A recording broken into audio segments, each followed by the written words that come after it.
What is up, everyone? I'm Rusty, your local laboratory maniac, and this is Labman EDH. This video will be over some very interesting and downright unique deck builds. We got cabbages, we got angry pandas, and we got an owl's booby trap. We got a lot of things. 6 decks in total, with plenty of cards you may never have seen. All of these decks were requested either on last week's video, one of my shorts, or on Reddit. If you want a specific avatar deck or any kind of EDH deck built, comment down below and it might get a spot in one of my videos. Now, without further ado, let's jump into the decks. For the first deck, we gotta live the meme dream. But this deck isn't really a joke. Trust me, I play tested it and it goes off really quickly if built correctly. It's around the Cabbage Merchant. He is a side character in the TV show. He is a 3 mana green legendary creature human citizen. Whenever an opponent casts a non creature spell, create a food token. And whenever a creature deals combat damage to you, sacrifice a food token. And then tap 2 untapped foods you control to add 1 mana of any color. And he's a 2/2. Now, I did talk about him in a short, but obviously not for long. And then Tyler requested a deck list, so it's going to be down in the description. All the deck lists are going to be down in the description, just by the way. The main strategy we are going to be doing is a group hug one. Fill in our opponent's hands so they cast a bunch of things, and then we get a bunch of cabbages. We are also going to be using token doublers, Academy Manufacturer, life gain shenanigans, a whole bunch of different shenanigans to get that victory.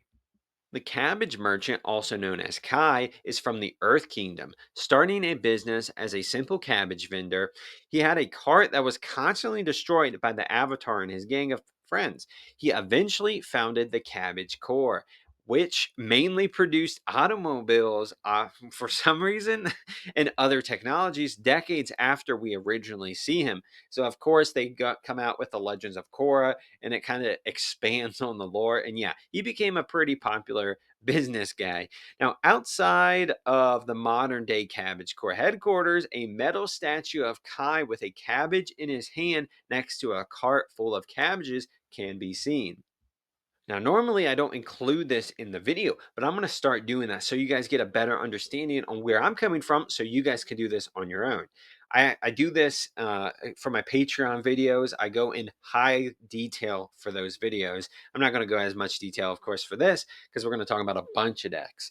Okay, so I have mana, draw, and removal basically in every breakdown. Okay. Mana for me, and these all mean something different for each player. Mana for me is land ramp, mana dorks, and mana rocks. I don't count rituals and treasures unless it's repeatable.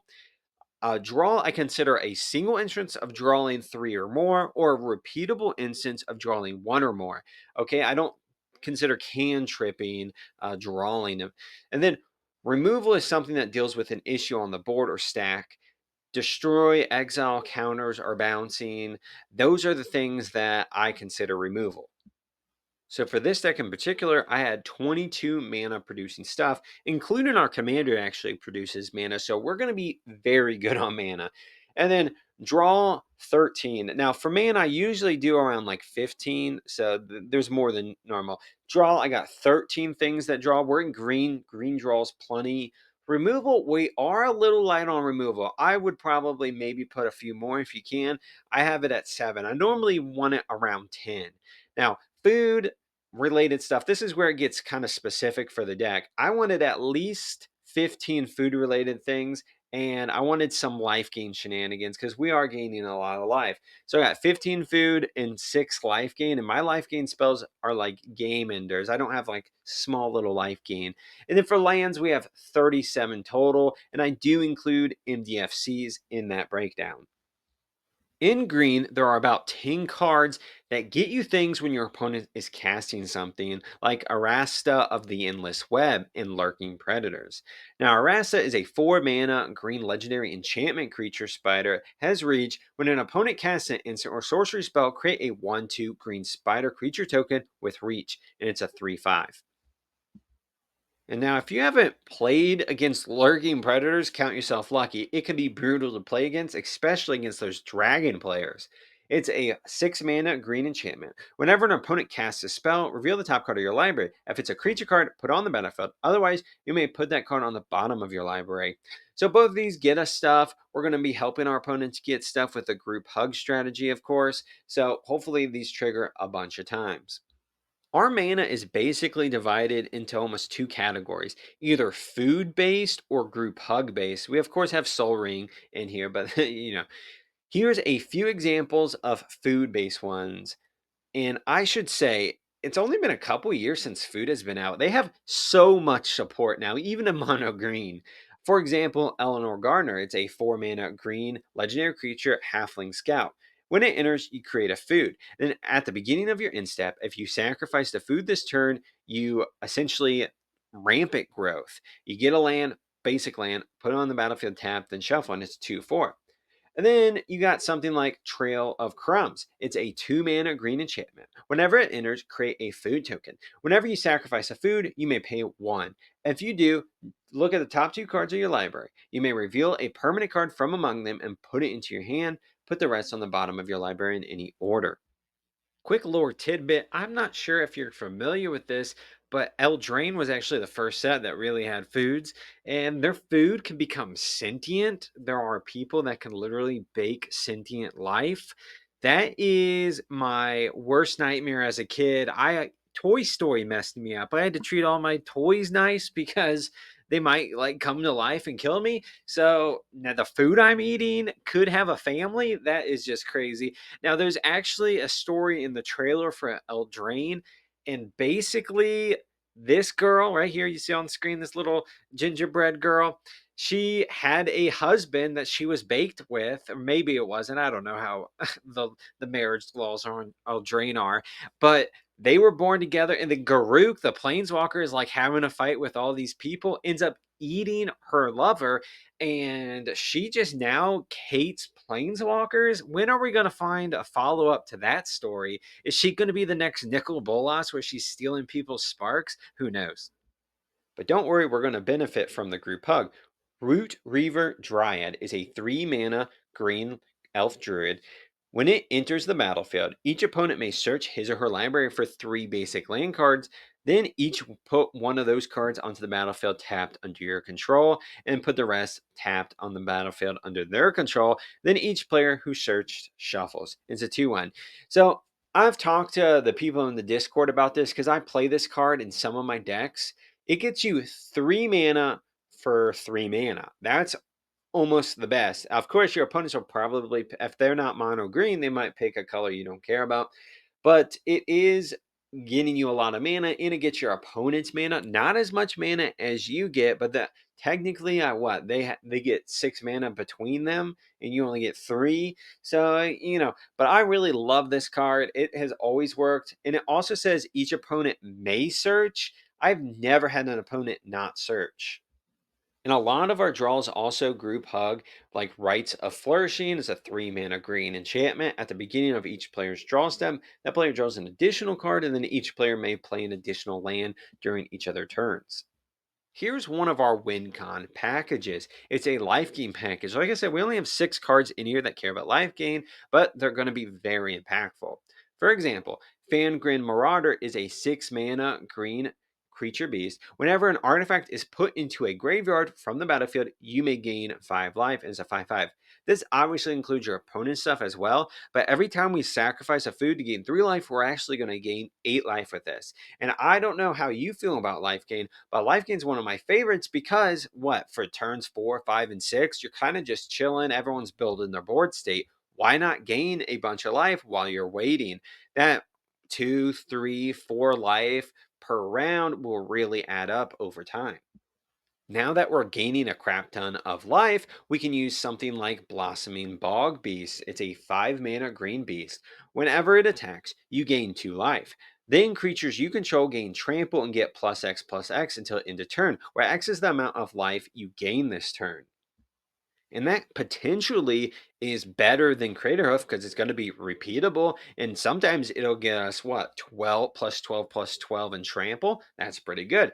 And then Etherflux Reservoir. You've probably seen this if you've ever faced a life gain deck. It's one of the most common life gain win cons. It's a 4 mana artifact. Whenever you cast a spell, you gain 1 life for each spell you've cast this turn. And then you can pay 50 life. Etherflux Reservoir does 50 damage to target creature or player. Another win con is the Knights of Sweets Revenge.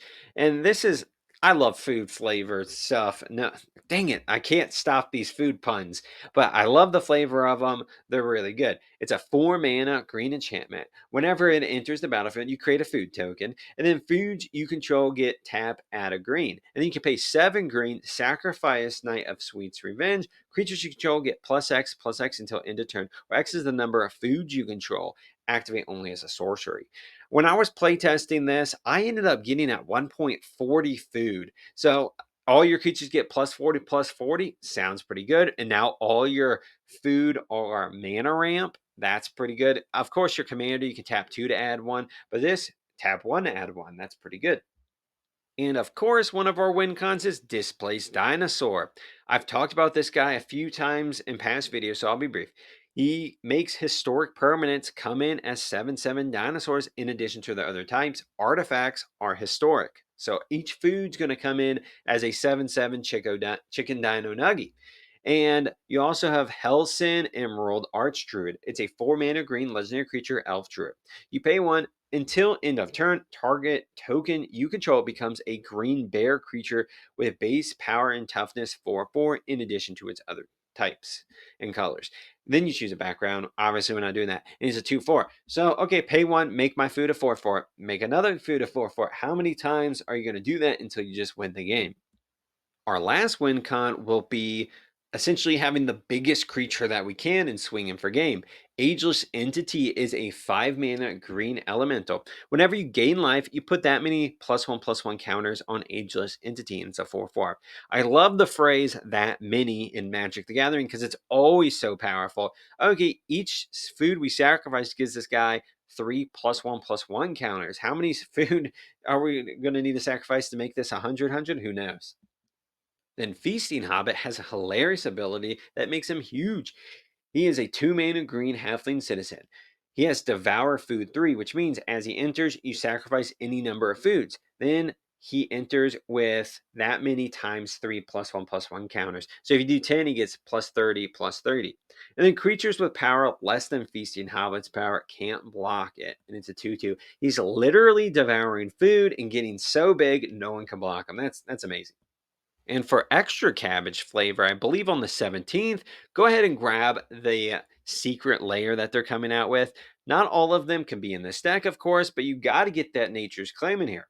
There's also a second card of the Cabbage Merchant, but it's not legendary for some reason. It's essentially ETBs. You make a food, and then whenever you sacrifice a food, you ramp it growth, but you have to tuck them on the bottom of your library. So, not the most amazing card, but you got to add it for flavor.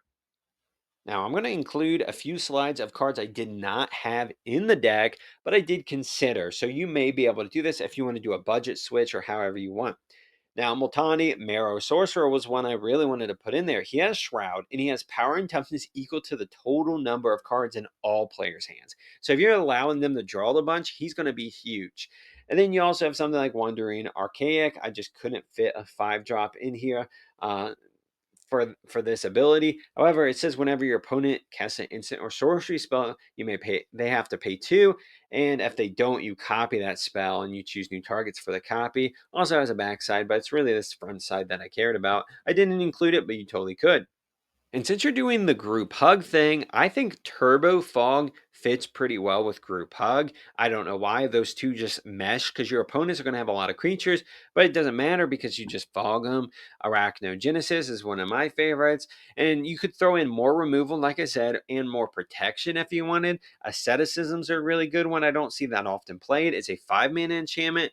Creatures you control have hexproof, and then you pay 2 to regenerate target creature. Another path I considered is since we're making a lot of food and our food produces mana, I was going to throw a few X spells in here. I ended up not doing it, but that could be another strategy. This could be an X spell kind of deck where you have five or six, maybe a handful of them. And then when you get enough food, just cast one like Genesis Wave. That could essentially win you the game right there if you cast it for 20 mana. And then for removal, you can get rid of some of your mana ramp and put in something like Bane of Progress. Now, you're probably thinking, why would you want to have this? It destroys all artifacts and enchantments. But yes, it does do that. It destroys all your foods, but it gets a +1/+1 counter for each one destroyed. So this actually gets boosted like crazy. So it's like Devour the ability, and also you're board wiping your opponents. So it's a win win. You could throw that in here as well. This next deck is based around Hei Bai Spirit of Balance. It's a 4 mana Orzhov legendary creature, Bear Spirit. Whenever it enters or attacks, you may sacrifice another creature or artifact. If you do, put two +1/+1 counters on him. And then whenever he leaves the battlefield, you put his counters on target creature you control, and he's a 3/3. This deck was suggested by Akaziak96, and thank you so much for the compliments, saying that they were having issues finding balance to the deck and which direction to take it. Now, I ended up making four different decks around this. That's kind of how I brew. I make a couple versions of a deck, see which one I like. But this version I'm going to talk about is probably the best out of all of them. It basically plays around that last ability that says when it leaves the battlefield, put its counters on target creature you control. The way Hey Bai reads is quite misleading. You put the counters on something, it sounds like when it dies, you just move the dice counters to something else. But that's not exactly how it goes. It actually recreates them, placing them on the target. So if you have multiple instances of it, like Ozolith plus Hey Bai, you actually double the counters. It keeps going, and the more put counters on effects that you have, the more counters. It's almost like an infinite counter hack. Heibai is a woods spirit protecting the forest in the Earth Kingdom for thousands of years. He can transform into a six-legged monster when angered, represented in the card of getting counters. If you look at the art, I actually flipped it. Normally, the panda side is up, but you can see his monster form. He also has another card where he's benevolent, representing that he can be, a force of bad and a force of good. Now, once he kidnapped Sokka, took him to the spirit world where Aang had to rescue him and calm the spirit. He showed the spirit, hey, there's still acorns in the soil. Even though the Fire Nation destroyed the forest, it'll come back, stop attacking the villages. And it did. It turned back into a panda and calmed down. So for this deck breakdown, I actually had a few more categories. Mana, I have 13. Draw, I have 10. Removal, I have 10. Orzhov has the best removal. Counter related stuff, and I'm including +1/+1 counters, first strike counters, flying counters, indestructible counters, all that. I have 32. Because remember, he moves counters when he leaves the battlefield. It doesn't say +1/+1 counters, so anything you put on him will be amazing. And then for protection, I had 5. Lands, I have 38. Tutors, I have 4. Token production, I have 8. And sack outlets, I have 13. The reason why I included those is because I made a deck that focused heavily on tokens. I had like 20 token outlets. And then sack outlets, I made an aristocrat version where I had like 20. So that's why I kind of included them in this. You can up those numbers depending on which direction you want to take. Now, let's talk about the move counters cards. There's a bunch that you can put in here. The more, the better, in my opinion. The Ozolith is a 1 mana legendary artifact. Whenever a creature you control leaves the battlefield, if it had counters on it, put those counters on the Ozolith. At the beginning of combat on your turn, if the Ozolith has counters on it, you may move all counters from it to target creature. Now, interesting enough, it doesn't say target creature you control, so this would be a really good Nig 1 countered. Anyway, we're not building that deck right now. We're building this deck. Okay, so the Ozolith is going to be really good, especially with our commander out, because let's say our commander has 10 counters. Our commander dies, we give those 10 counters to something else, and 10 counters get put on the Ozolith. Then Resourceful Defense is a 3 mana white enchantment. Whenever a permanent you control leaves the battlefield, if it had counters on it, put those counters on target permanent you control. And then you can pay 5, move any number of counters from target permanent you control to another target permanent you control. So if they board wipe and there's no creatures that you have out, you can actually put this on just a random land, and then when you do have a creature out, pay 5 to move it off from that land. Now that's going to be pretty good. These are two outside of our commander, of course, these are probably the two best ones. So I did include a tutor section so I can tutor out for the Ozolith for artifacts, or I can tutor out an enchantment because getting these out will be pretty good for our deck. Here's a few more counter shenanigans. Buzzard Wasp Colony. It gets all the counters when another creature dies, you put them onto the buzzard. And then Dock Worker Drone, Essence Chandler, Enduring Bond Warden, Parish Blade Trainee, Spiteful Squad, and Star Pupil all say when they die, you move all their counters onto another target creature.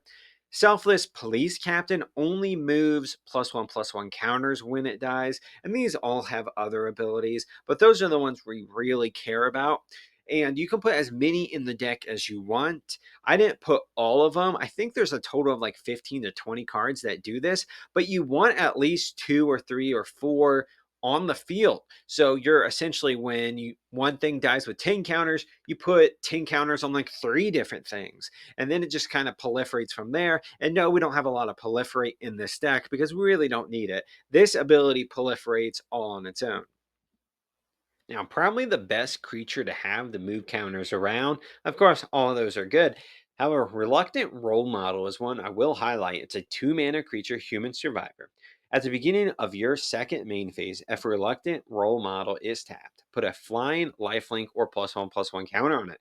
Then, when it or another creature dies, if it had counters on it, put those counters on up to one target creature. And it's a 2/2. So it's even better than our commander because it sees other things die and puts it on other things, just like the Ozolith, just like the enchantment. So we're going to be essentially wanting this guy out every game. So I even threw like Recruiter of the Guard out that gets something with toughness 2 or less. Of course, we're in black, so you can put as many good tutors as you want. It just depends on what you have laying around and how many tutors you think is appropriate for an EDH deck. So there's a plethora of abilities that say when a creature dies, get +1/+1 counter on this creature. Alinda the Dusk Rose is probably the best example. It's a 4 mana Orzhov legendary creature, Vampire Knight, has lifelink. When another creature dies, you put a +1/+1 counter on her. And then when she dies, you create X/1/1 white vampire creature tokens with lifelink, where X is Alinda's power, and it's a 1/1. Okay, it's literally doing everything we want. First of all, gaining life, you know you love it. However, it's doing the +1/+1 counter thing, it's doing the aristocrat thing, and it's doing the token thing. That's amazing. And one new card you might get in a pack, definitely throw it in here. It's Fire Nation Salvagers. It's a 5 mana black creature human soldier. It has menace. And whenever this creature enters, you put a +1/+1 counter on target creature or vehicle you control. Whenever one or more creatures you control with counters on them deal combat damage to a player, put target creature or vehicle card from that player's graveyard onto the battlefield under your control. It's a 3/3. Wow, this is going to be amazing in any +1/+1. It's almost going to be an auto include. Stealing your opponent's creatures in their graveyard whenever you attack. You're going to be attacking anyway, so why not throw this in? We're going to have so many types of counters in this deck. For example, we're going to have shadow counters with Menace, Morgul, Dark Fortress. We're going to have Scavenge Brawler, who gets +1/+1 counters, flying counters, vigilance counters, trample counters, and lifelink counters placed on things. And then Modrak, Glory Dominus, he gives indestructible counters to himself. So when he dies, we can move them, hopefully. Also is a sacrifice outlet with his last ability. Luminous Broodmoth is good in any aristocrat deck because it brings them back so you can sacrifice them again. However, it also gives flying counters. So when we do sacrifice them that final time, hopefully that counter goes either to our commander or something like that. Our draw package is probably going to be similar to most aristocrat draw packages. And I want to just highlight one that's really good in this deck. High Society Hunter. It's a 5 mana black vampire noble. Has flying. When it attacks, you may sacrifice another creature. If you do, put a +1/+1 counter on this creature.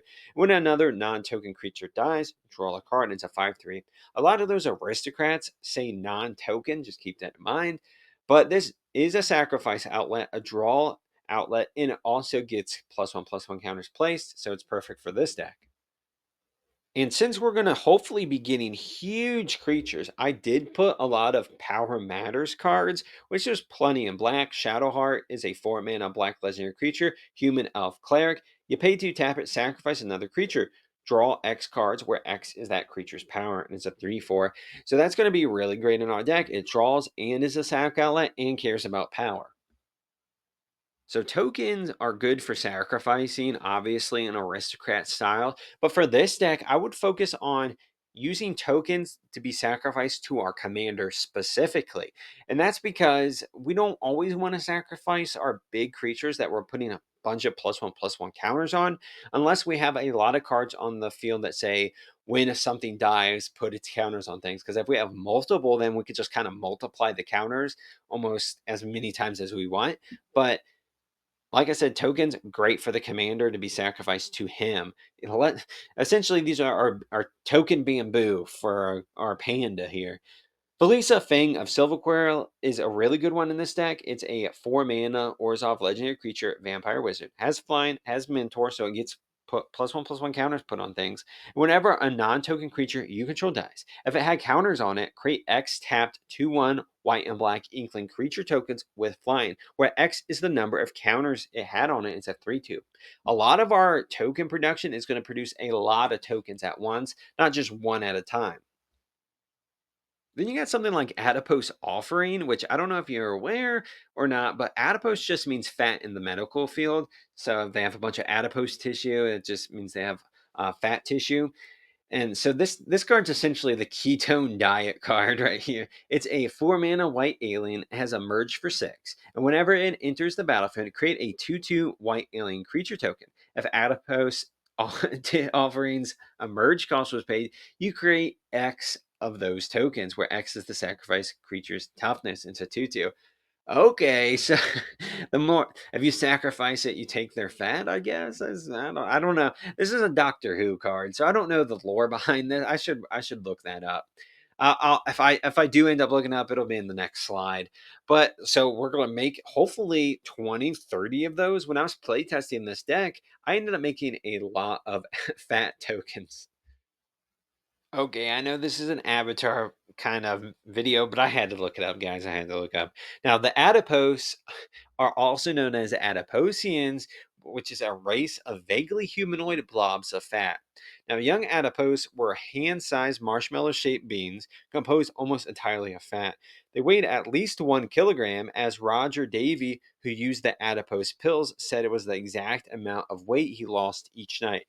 Yes, they end up coming to Earth because someone was using weight loss pills. It was literally their fat coming off and forming a living thing.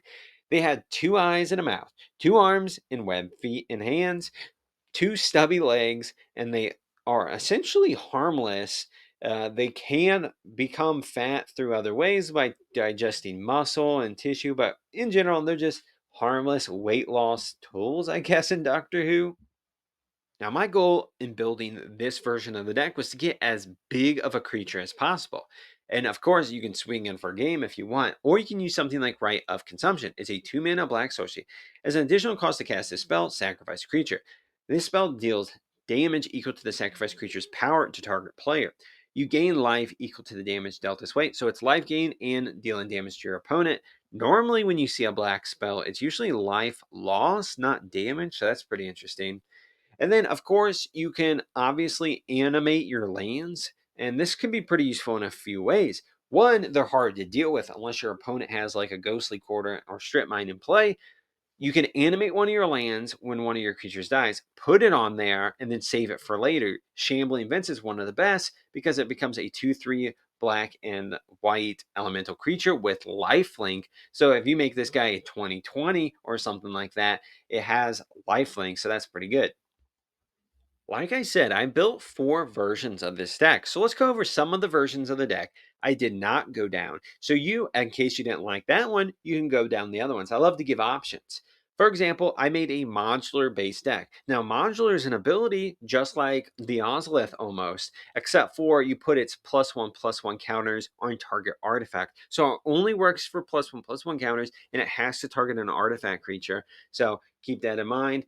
I also did something that I call the Afterlife deck. Now, Afterlife is an ability that says when this creature or creatures you control die, you get a 1/1 white spirit creature token. Usually it's an ability on the card. However, I think it was kind of modeled after Field of Souls, which is a 4 mana white enchantment. When a non token creature is put into your graveyard from the battlefield, you create a 1/1 white spirit creature token with flying.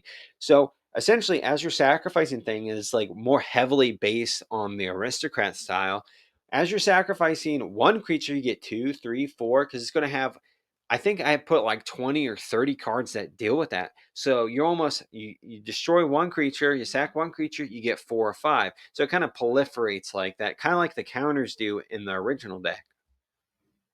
The final path I went down when building these decks is a copy strategy. Now, there's ways to copy your commander. If you do copy it, I will say blue is obviously the best at copying. Orzhov, it's a little harder, but you got Helm of the Host and other abilities that copy something legendary into a non-legendary. But don't forget, your commander is only one of many cards that do that. You could do artifact copying like Sculpting Steel for the Ozolith. You can do other creature copying like Coiling Rebirth copies one of your non-legendary creatures. And then, of course, you have Mirror Box, Mirror Gallery to skirt that legend role. It's obviously going to be better in blue.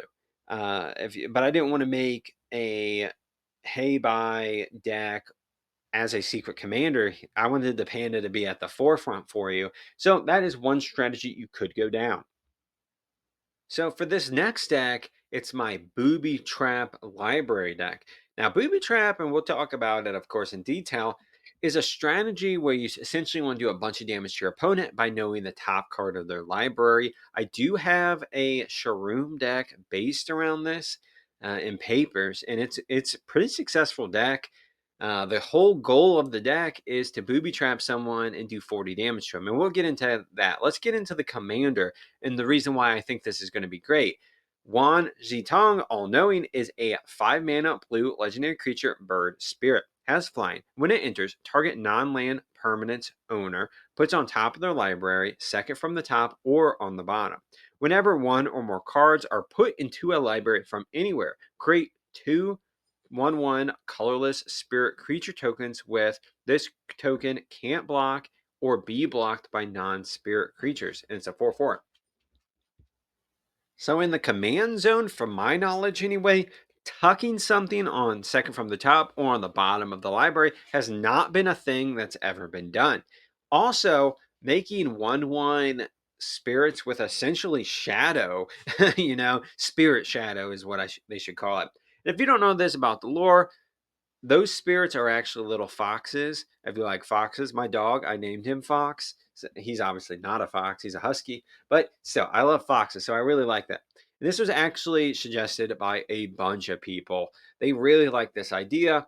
I really like this commander because it's so unique. Putting something from anywhere into the library and then triggering off that, I don't think there's a card that's ever done that. They've really outdone themselves with the uniqueness of this commander. Now, who is this big feathered guy? Okay, he's actually a spirit, an ancient spirit. He loves knowledge and he learns just for the sake of learning. He also has a grandiose and arrogant personality, considering himself great and nearly all knowing. He calls himself one who knows 10,000 things, which is almost nothing. Any Google search will come up with 10,000 hits. So he's the spirit version of Google.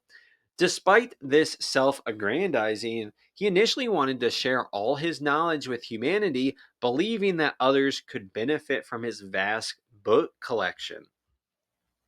Over time, however, he became increasingly bitter as he believed his generosity was being abused by many visitors who sought only power and selfish gains. He eventually became willing to outright murder any visitor who he believed to be corrupt and started to regard almost all of humanity as power hungry liars. After Korra reopened the spirit portals, however, He kind of reflected on his views and once again became more willing to allow human visitors into his library. Okay, for a deck breakdown for mana ramp, I did 13. Draw, I had 10 draw spells. Removal, I had around 11. Trap and lantern effects, 21. And so essentially, trap and lantern effects are revealing the top card of their library or putting things on top of their library. And then obviously copying the booby trap.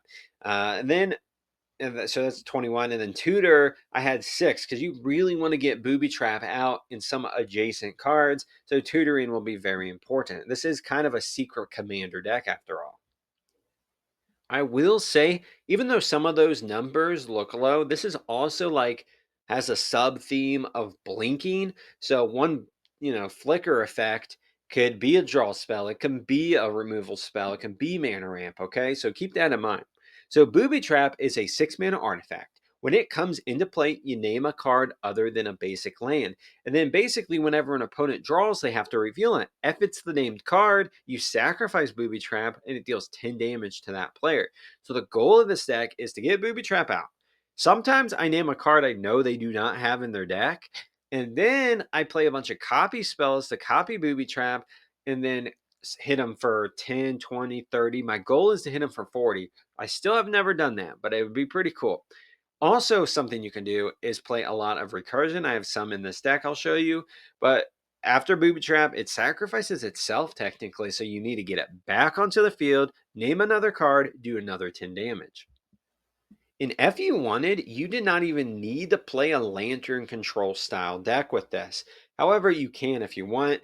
Your commander and other things do tuck things on top of your opponent's library, so you will probably know exactly what they have.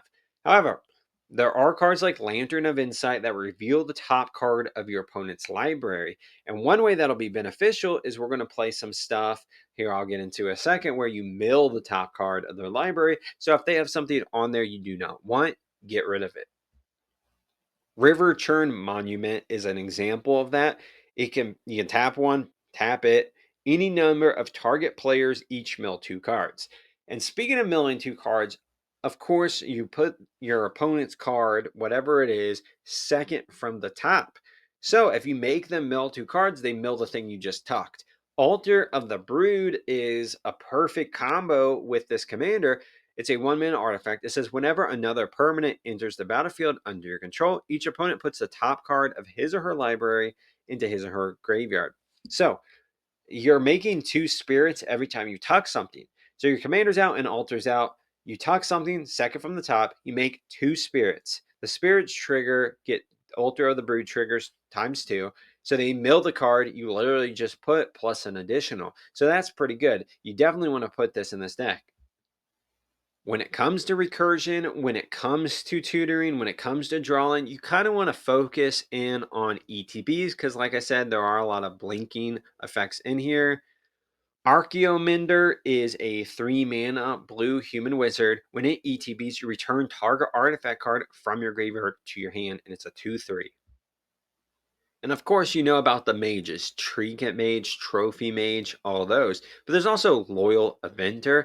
It's not as specific, but it puts on top of your library. So it's a 3 mana blue human artificer, has vigilance. And when it enters the battlefield, you may search your library for an artifact card, reveal it, then shuffle. Put that into your hand if you control an assassin.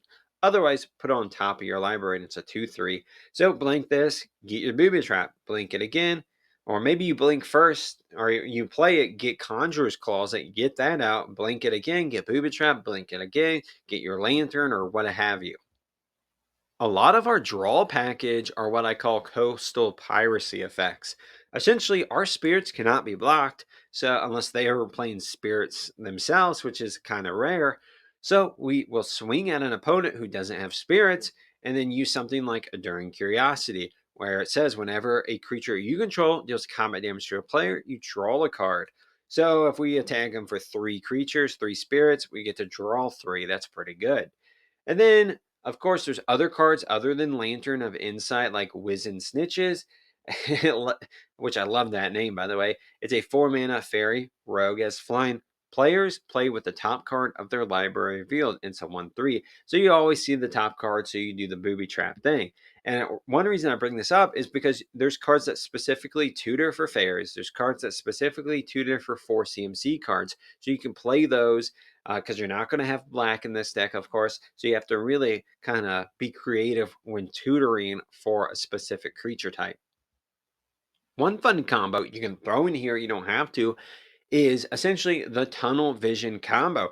Essentially, you name a card. Target opponent reveals cards from the top of his or her library until the named card is revealed. If it is, that player puts the rest of the cards revealed into their graveyard and then puts the named card on top of their library. Otherwise, that player shuffles his or her library. So essentially, you name a card that you know they have. I've done this before and just named Soul Ring because I almost everyone plays Soul Ring. However, we sometimes will tuck something on the bottom of your opponent's library. Maybe they don't want to draw a useless creature again, so they put it on the bottom. Okay, that was your mistake. We play tunnel vision, you mill your whole library. But what if they don't do that? You can do stuff like precognition. It's a 5 mana blue enchantment. During your upkeep, you look at the top card of your opponent's library, and then if you don't like it, you can put it on the bottom of their library. So you scry for them essentially, scry one. And okay, that's sweet. I know the card I just put on your library, bottom of your library, and unless they're playing like a relentless rat deck, that would totally just nuke the tunnel vision. But if they're not, you essentially just build their whole library. How better can you get? You can obviously there's like traumatize and fray insanity combo. There's a lot of mill someone to death 2 card combos out there. In this deck, my mana package is doing a lot of the heavy lifting.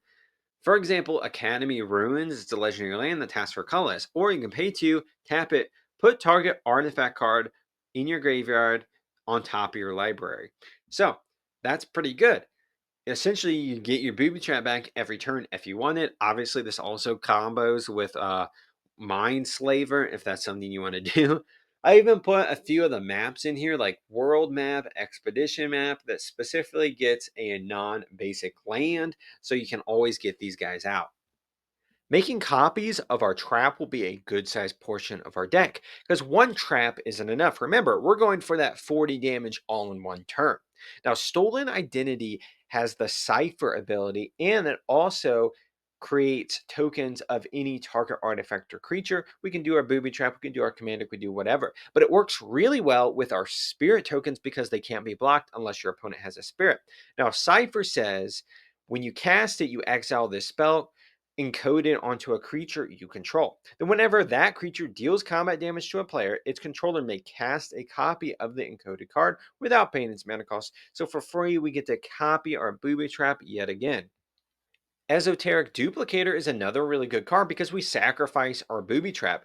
Esoteric Duplicator is a 3 mana blue artifact clue. It says, whenever you sacrifice it or another artifact, you pay 2 generic. If you do, at the beginning of your next end step, create a token that's a copy of that artifact. So at your end step, you get another booby trap. Hopefully, you have your lantern out so you can constantly just hit him for 10, hit him for 10. And then, of course, you can pay 2, sacrifice it, draw a card because this is a clue after all.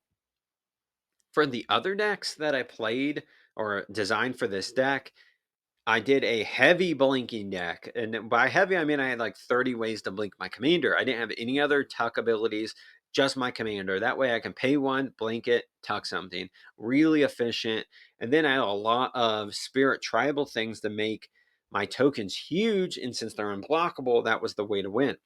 I also did a tunnel vision specific strategy where I was essentially tutoring for it a lot and getting it back from my graveyard and doing it again, trying to get 3 times to get each opponent.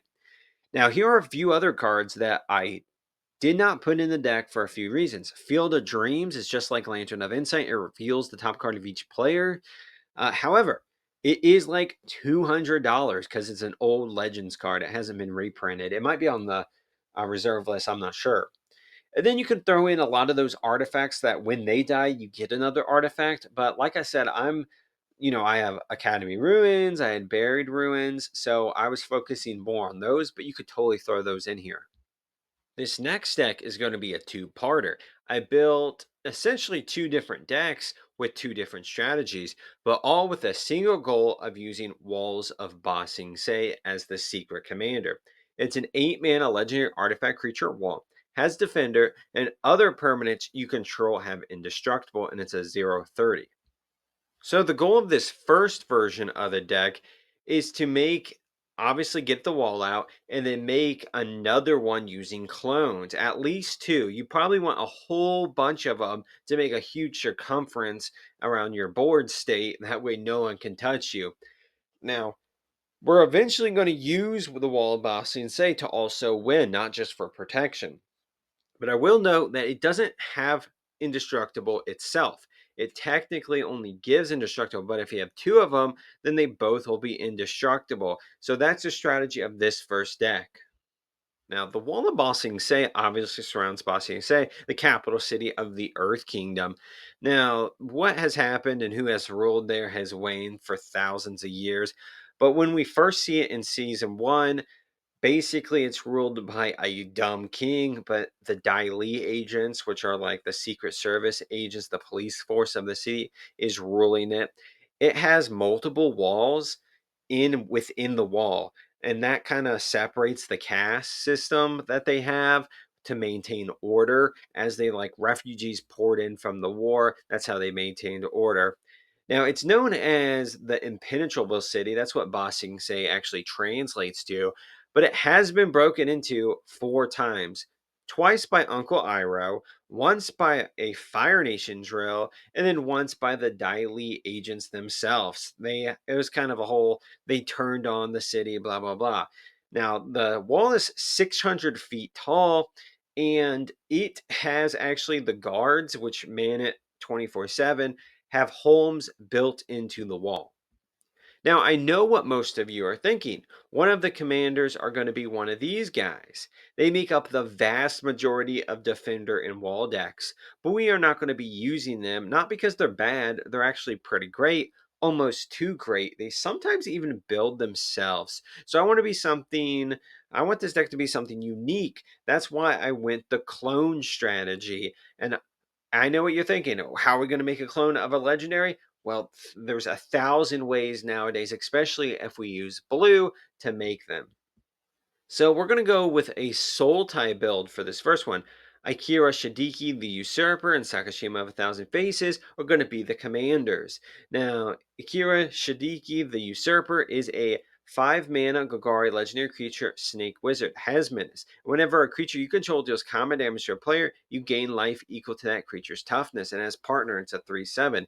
So gaining life is also going to be a major theme in this deck, because let's say we hit with our wall. It has 30 toughness. That means we gain 30 life. That is almost doubling our starting life total. Then you got Sakashima of 1,000 Faces. You know him, you love him. He ETBs as a copy of any creature you control, except for it keeps its name, and it says the legend rule does not apply to you. So even if you go full in on the clones for this deck, if you build it yourself, it will still work. I mainly did the ones that skirt the legend rule, though. Since our wall is technically 8 mana, we want enough mana for it. So I put 15 mana ramp, also put 13 draw spells in it. I put 10 removal. I got around 12 clones because you only really need 2 or 3 of the wall, and one of them is your commander. Then recursion, I got 10. They're going to target that wall to destroy it. You want to constantly be bringing it back. And I put a little extra tutoring in here because I want the wall, but I also want to get cards, and we'll get into them, that want specific, like it says, oh, this creature deals damage equal to its toughness, or this creature can attack even though it has defender. So you want those in this deck so your walls can attack. And then for lands, I did 38. Here's a few of the cards that care about dealing damage equal to your toughness or letting you attack as though you didn't have defender. The best ones are Assault Formation and Walking Bulwark. They both do the whole attack if though you don't have defender, and they also do the damage equal to the toughness.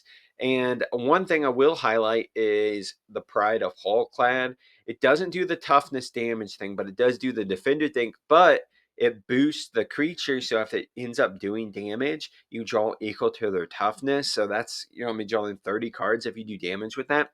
And remember, we're also in blue. There's a lot of cards like Dress Down that get rid of abilities. And temporarily, that'll be fine because you can get rid of the defender ability so you can still attack with things. Now, there's a variety of ways you can go with the mana. I went some defender mana because defenders naturally make mana a lot of the times. I went toughness matter mana and life gain. So Axebane Guardian taps to add mana equal to the number of defenders. And if you're cloning your wall, hopefully it's going to make a lot. And you can also clone Axebane Guardian. So you can clone any of these cards, by the way. It's not just the wall. That's what I love about cloning. It's almost like blinking, but better. Then Arbor Adherent, he adds mana equal to your toughness. I think he came out recently in the Dragons of Tarkir set, I believe. And then Accomplished Alchemist taps for X mana, where X is the amount of life you gain. As I said, I specifically was looking for clones that said it isn't a legendary if it is a legendary. So that way I don't have to have my commander out. I don't have to have Mirror Box or Mirror Gallery. But you could totally go that way. You can throw as many clones, even the card clone. It will copy the Wall of Bossing Say. It will be legendary. But if you have your commander out, it's not a big deal. I just went that way. I wanted as few limitations. And nowadays, the legend rule is just a suggestion. It's not even a rule anymore. Well, okay, it is a rule. Don't go saying that I said that. But there's so many cards that skirt the legend rule nowadays that it's basically a suggestion. Here's a few examples of how I get creative with my tutoring. Brutalizer Exarch is a really good one I never see anyone play. It is 6 mana. I think that's what's keeping it down. It's a creature cleric. When it ETBs, you choose one. You search your library for a creature card, reveal it, shuffle your library, and then put that on top. Or put target non creature permanent on the bottom of its owner's library. It's a 3/3. So it can tuck something or tutor for something, and you can clone it. And since it's an ETB, you can clone it again and again and get more and more creatures. And then Fierce Empath is another one. It's a 3 mana green elf. When it ETBs, you search the library for a creature card with CMC 6 or greater, reveal it, put it into your hand, then shuffle. It's a 1/1. I use this guy all the time. Obviously, the Wall of Bossing Say is 8 mana, so this can tutor for it as well.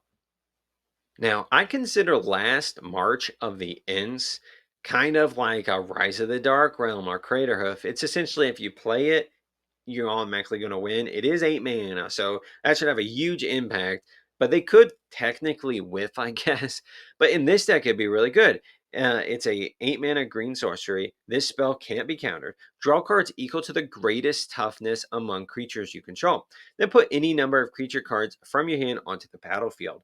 So if you have your wall out, you draw 30 cards and then put any creatures you have, you instantly win, basically. And then Bushmeat Poacher is another way to draw cards. It's a 4 mana black human soldier. You pay one, tap it, sacrifice another creature. You gain life equal to that creature's toughness and draw the card, and it's a 2/4. We're going to be doing a lot of the life gain shenanigans in here, and we're going to hopefully just gain so much life our opponent can't touch us. Now, in terms of win cons, there's a few options you can go. Jaws of Defeat, you probably have seen this at least online. It's a 4 mana blank enchantment. When a creature you control enters, target opponent loses life equal to the difference between that creature's power and toughness. And since we're going to hopefully be cloning our walls, we can do this each opponent, essentially doing 30 damage to them or make them lose 30 life. It's not technically damage. Another one you can do is Canopy Gargantuan. It's a 7 mana green dragon. You rarely see a mono green dragon as Fly No More 2.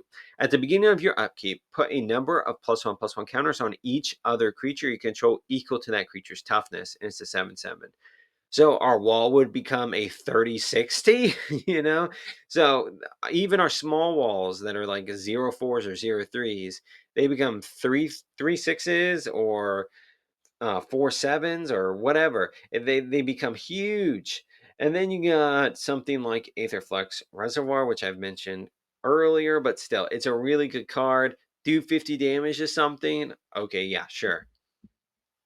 Okay, for the deck breakdown for the second deck, it is 13 mana, 8 draw, 15 toughness matters cards, and I even broke it down as I wanted at least 20 cards with higher toughness than they do power, and you'll see why here in a second. And then defenders, I had 11, not a huge theme in the deck, but still. And then lands, I have 38.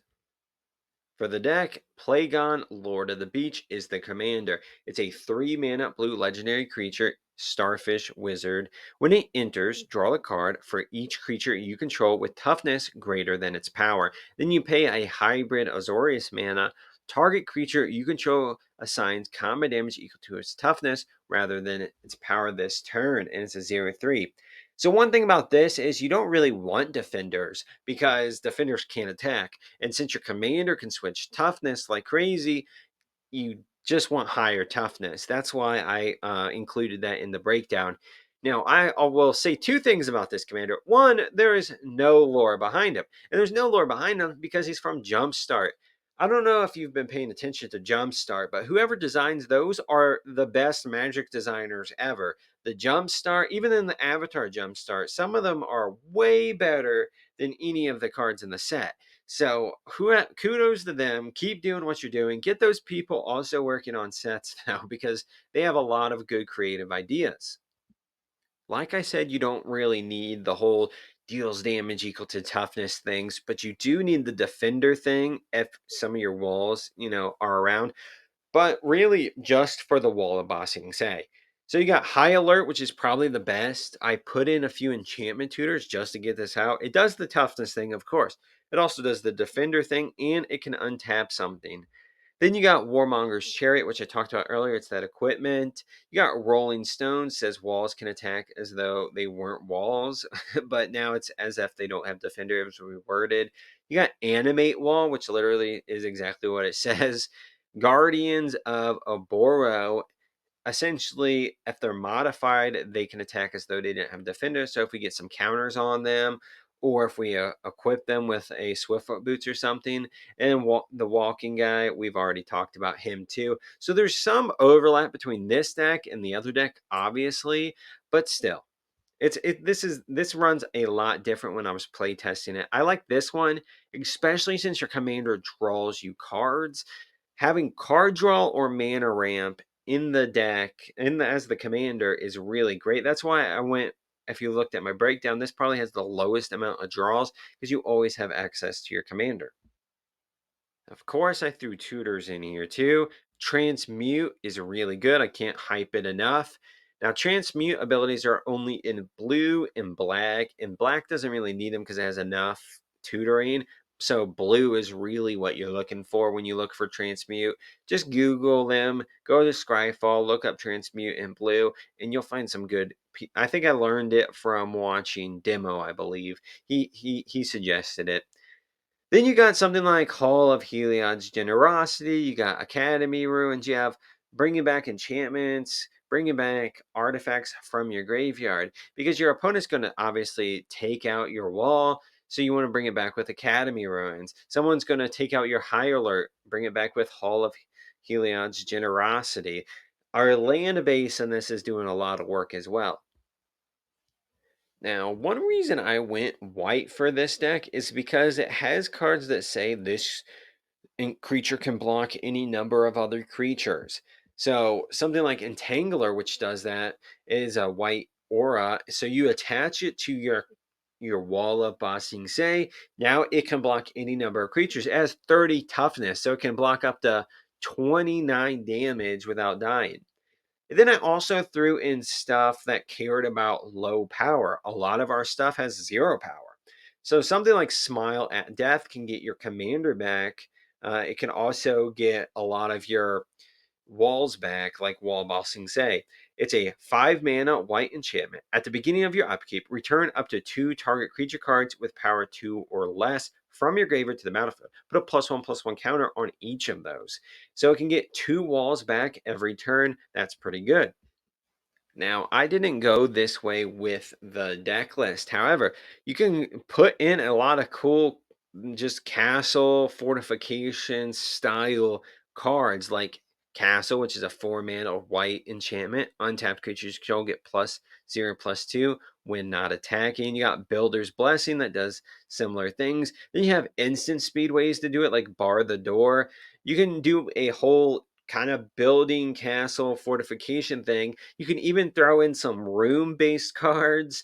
That way, you're literally just building a house with walls and castles and all that. I thought that was just flavorful. I didn't go that route in the deck list down below, but you could. And if you do that, show me a deck list. I'd love to see that. This next deck was requested on Reddit, and it's over Chong and Lily Nomads.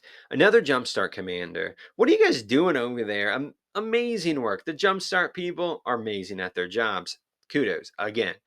It's probably one of the most unique commanders in the set. It's a 4 mana red legendary creature human bard ally. Whenever one or more bards you control attack, you choose one. You put a lore counter on each of any number of target sagas you control, or creatures you control get +1/+0 until end of turn for each lore counter among sagas you control. It's a 3/3. So essentially, the theme of this deck is going to be Bard Tribal, but it's also going to be Saga Tribal. Now, I actually play with a mono red Enchantress deck in paper, and it's one of my favorite decks because it lets you play all these crazy cards. Most people are like, "Hey, can I read that?" Because they have no idea what the cards do. And surprisingly enough, there's around 35 sagas in mono red. And as you know, I love telling stories. Chong and Lily are storytellers, and that's how kind of Magic represents storytelling through the sagas. You all probably know their story. They helped their original Aang gang, but what happened after that? Well, later, Chong, Lily, and Moku formed a successful band called Trustfully in Love and performed in cities around the world to hundreds of fans. Chong was glad to have enough money to sleep comfortably, but also wished to return to performing out of a passion for music rather than the fame and money. So he dissolved the band in order to play music for the sake of love again, although he did choose to use the money that he had earned to buy a luxury wagon to tour the world with. Now, the numbers on this one will seem kind of weird, and I'll explain why they are weird. For mana, you got 19, draw, you have 12, removal, you have 15, bards, you only have 8, sagas, you have 20, and lands, you have 38. Now, the reason why it's weird is because our sagas, as you'll see, do various things. Some will get you mana and draw you cards. A lot of the card draw in this deck is impulse draw. Keep that in mind. It is red after all. And then, they remove something and get you mana, or they remove something and draw you cards. So that's why the card layout is kind of weird. I did want to put more sagas in there, but I couldn't really fit more sagas in there. So there are really good sagas in this color pairing. In terms of bards, there are more than just the 8 I chose. I only chose the most practical ones because I only need one bard to attack, and I always have access to my commander, so I didn't like have a huge heavy focus. And Bard Tribal and Mono Red isn't really that popular, obviously. So I went with the most practical, useful skills that I was going to try to get anyway. We got Graveyard Hate with Bark Form Harvester, Fearbolg, Flutist, which is a theft card at ETB, steals something, gives it Myriad, and then gives it back at the end of the turn. You got Raktude Ryler, it gives haste. So these are all abilities we'd probably want anyway, but they're in Bard form. Now, here's some examples of what I mean by they do almost everything for you that you want already in your deck. The Flux is a 4 mana red saga. It has 6 chapter abilities. The first one deals 4 damage to target creature an opponent controls, which is good. That's removal. Then its second, third, fourth, and fifth ability is an impulse draw. You exile a top card of your library. You may play it this turn. And then its 6 abilities to add 6 red. So it's doing removal, it's doing drawing, it's doing mana ramp. Corvold in the Noble Thief does something similar. It creates treasure, which is mana, and also uh, lets you impulse draw the top 3, and you may play them this turn. The Legend of Roku exiles the top three cards of your library. You may play them, and then he adds 1 mana of any color. So a lot of these abilities just do almost everything that we want anyway. Now, there's two flavorful sagas that you can put in here. The founding of Omashu, which is one of the cities that Chong and Lily were taking the Aang Gang. It creates two 1/1 white ally creature tokens. You discard a card, then draw the card, and then creatures you control get +1/+0 until end of turn. Now, I put this in strictly for flavor reasons. It's not one of the best red sagas, but you also got the Cave of Two Lovers, which is one of the songs that they sing in the show. It's a 4 mana red saga. You create two 1/1 ally creature tokens. You search your library for a mountain or cave, reveal it, put it in your hand, and shuffle, and then you earthbend 3. So it has 3 abilities. So again, not one of the best abilities, but I had to put it just for flavor alone. So we're obviously going to be adding counters with our commander, but we're also going to be removing counters. I've talked about power conduit enough, you probably already know. You tap it to remove a counter, then you can put a charge counter or +1/+1 counter on something. Then you got stuff like Ferropede, which is a 3 mana artifact creature, insect. It's unblockable, and when it deals combat damage to a player, you may remove a counter from target permanent, and it's a 1/1. So we're going to be doing that, and we're also going to be playing proliferate effects. So we will really be controlling what counters we add and what abilities we get at what times. Now, All Will Be One is the best win con in this deck. It is an enchantment that when you add a counter to any permanent or player, you deal that much damage to target opponent, a creature they control, or a planeswalker they control. And it's a phrase I could totally see Chong and Lily saying, all will be one. It's just a hippy dippy thing that I think they would say. But for as in terms of WinCon, I actually included a lot of tutoring for this card specifically because it's one of the best cards in the whole deck. You've seen Planar Bridge, you've seen Ring of Three Wishes. I've talked about them a lot. They're colorless ways to tutor for a card, which is pretty good. You want to tutor for All Will Be One, or maybe one of your counter removals or Contagion Engine or something like that. But have you seen Fervent Mastery? It's Gamble on steroids. It's a 5 mana red sorcery. You may pay 4 rather than pay this spell's mana cost. But if you do, an opponent discards any number of cards, then draws that many. It searches your library for up to 3 cards, puts them in your hand, then you shuffle. Then discard 3 cards at random from your hand. That's amazing. It's literally a gamble times 3. You gotta love it. One idea I had for the a video is to have a video with all the sagas. Now there's over 200 sagas in Magic, and I make a video telling the story of each one just briefly. I don't have to go in like crazy detail on each one. But if that's something you're interested in, let me know because I love it how Magic did that. They literally have chapter counters. So this is essentially storytelling in books in Magic the Gathering game form. Thank you so much for watching till the end of the video. Quick shout out to my paid patrons, Brooke and Who's Neil. Now, these decks were based around requested decks. I had a video last week. Check it out if you haven't seen it over the story of Avatar in I think it was like 30 decks I came up with as I was telling the story. I love doing that kind of thing. It's pretty fun. If you like any of these decks, check out the deck links down below. Let me know if there's a deck you'd like me to build based around Avatar, any style kind of deck. Check out the Patreon if you'd like. It has a free Discord, free membership, also has paid tiers if you're interested. And until next time, guys, I'll be seeing you.